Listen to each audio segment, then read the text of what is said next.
একদমই প্রত্যন্ত গ্রামাঞ্চল থেকে উঠে আসা ছেলে।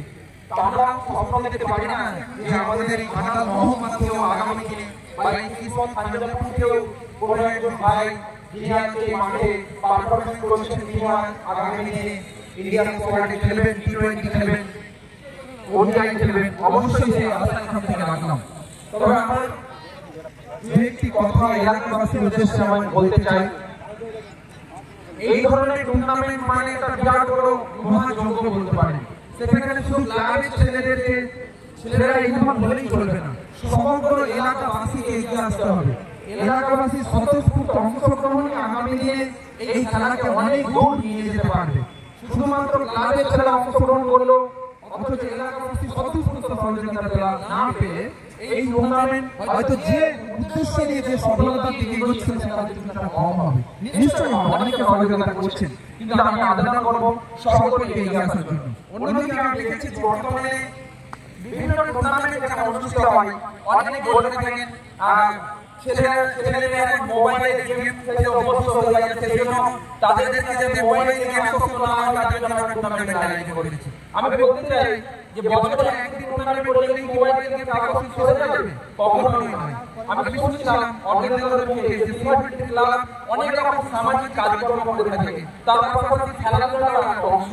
এই খেলাধুলা শুধুমাত্র বছরে একদিন নয়, আমরা যদি সারা বছর একটা চর্চা রাখতে পারি, শুধু ক্রিকেট নয়, অনেক কিছু খেলাধুলা বিশেষ করে মহিলাদের জন্য ব্যাডমিন্টন রয়েছে, টেবিল টেনিস রয়েছে, ভলিবল রয়েছে, খো-খো, কাবাডি, বিভিন্ন ধরনের খেলাধুলা যদি সারা বছর ব্যাপী আমরা এখানে অনুষ্ঠিত করতে পারি, তাহলে এই ঘাটাল মহকুমা আগামী দিনে শুধু ক্রিকেটার নয়, বিভিন্ন খেলোয়াড় তাদের প্রতিভাকে খুঁজে পাবে।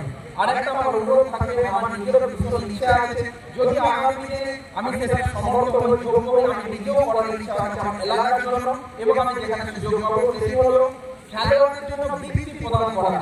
অ্যাটলিস্ট বছরে যদি আমরা 12টা খেলোয়াড়কে বা 11টা খেলোয়াড়কে তাদের একাডেমি বৃত্তি দেওয়া, খেলোয়াড় একাডেমি নয়, খেলোয়াড়ের যে পারফরমেন্স তারা বিভিন্ন জায়গায় যেভাবে খেলা প্রদর্শন করবে তার ভিত্তিতে যদি বার্ষিক একটা অ্যামাউন্ট তাদেরকে পড়াশোনার জন্য দেওয়া হয়, খেলাধুলা করার জন্য দেওয়া হয়, তাহলে কিন্তু অনেক ছেলেরা উদ্বুদ্ধ হবে এবং আগামী দিনে তারা খেলাটাকে প্রফেশন হিসেবে নেবে।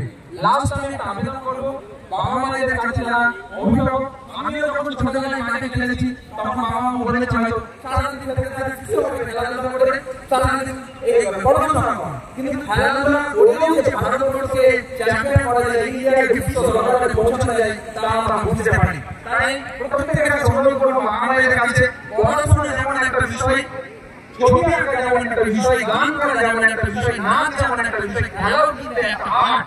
এই খেলাই কিন্তু আগামী দিনে ভারতবর্ষকে অনেক জায়গায় পৌঁছে দিতে পারে বিশ্ব দরবারে আপনার এই এলাকায়।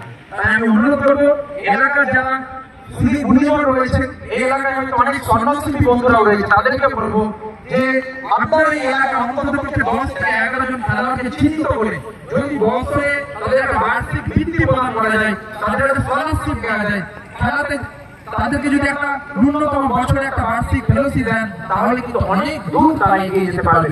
এইটুকু আবেদন রাখলাম। নিশ্চয়ই আগামী দিনে এই খেলার মান আরো উন্নত হবে এবং সারা বছর এই ক্লাব খেলা মনে থাকবে। এইটুকু অনুরোধ রেখে আমি প্রত্যেককে আরো একবার ধন্যবাদ এবং নমস্কার জানিয়ে আমার বক্তব্য শেষ করলাম। খেলার শুভ সূচনা হলো, প্রত্যেকে সফল হোক এবং সুন্দর হোক। ধন্যবাদ।